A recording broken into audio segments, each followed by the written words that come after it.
కాదు, కానీ చెప్పమని అవకాశం వచ్చింది కాబట్టి చెప్పడానికి ప్రయత్నిస్తున్నాను.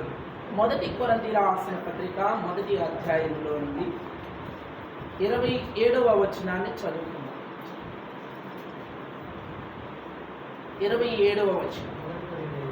మొదటి కొరింథీయుల రాసిన పత్రిక ఏ శరీరియు దేవుని ఎదుట అతిశయింపకుండునట్లు జ్ఞానులను సిగ్గుపరచుటకు లోకములో నుండి ఎర్రి వారిని దేవుడు బలవంతులైన వారిని సిగ్గుపరచుటకు లోకములో బలహీనులైన వారిని దేవుడు ఏర్పరచుకున్నాడు. దేవునికి స్తోత్రం కలుగుగాక. చాలండి. ఈ వాక్యాన్ని మనం బాగా ధ్యానం చేసినట్లయితే ఈ అధ్యాయాల్లో 16 అధ్యాయాలు ఉన్నాయి. పౌలు గారు ఈ పత్రికను రాయించాడు. ఈ 16 అధ్యాయాల్లో ఈ వచనానికి మనకు భావం దొరకాలి అంటే 4 అధ్యాయాలు మనం సంపూర్ణంగా ధ్యానం చేయాలి. 4 అధ్యాయాలు సంపూర్ణంగా ధ్యానం చేయకపోతే మనకి ఈ వాక్యానికి ఉన్న భావం పూర్తిగా అర్థం కాదు. కొరింథీ సంఘపు స్థితిని తెలుసుకున్నాడు. కొరింథీ సంఘపు స్థితి ఏంటో తెలుసుకున్న పౌలు గారు ఏ స్థితిలో ఉందో, అక్కడ ఏం జరుగుతుందో, ఏ స్థితిలో ఉందో అన్న మాటను బట్టి ఈ మాట రాస్తాడు. ఏంటి ఆ స్థితి?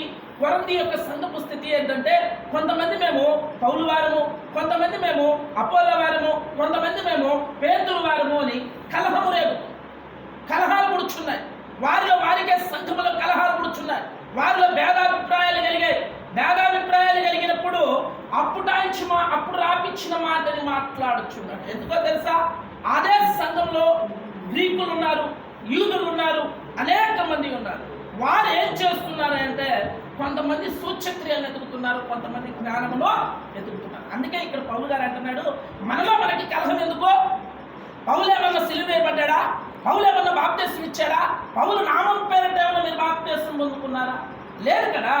ప్రభువైన యేసుక్రీస్తు సిలువ వేయబడ్డాడు. అందుకే అంటాడు, ఒక్క మాటను మనం చదివితే 17వ వచనాన్ని చదువుకున్నాం. 17వ వచనం చాలా ప్రాముఖ్యమైనది మాట. బాప్తిసమిచ్చుటకు క్రీస్తు నన్ను పంపలేదు అని క్రీస్తు యొక్క సిలువ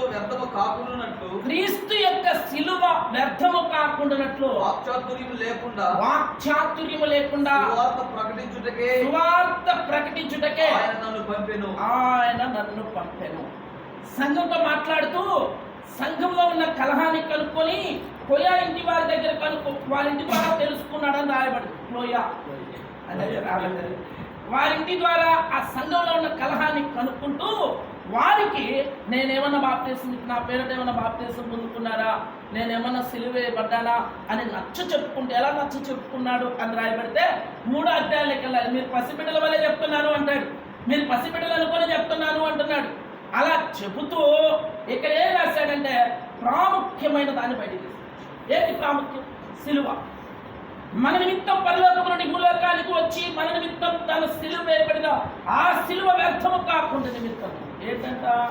సిలువ శిక్ష వ్యర్థము కాకుండా నిమిత్తం జ్ఞానులు యూదులు ఎదుగుచున్నది జ్ఞానాన్ని,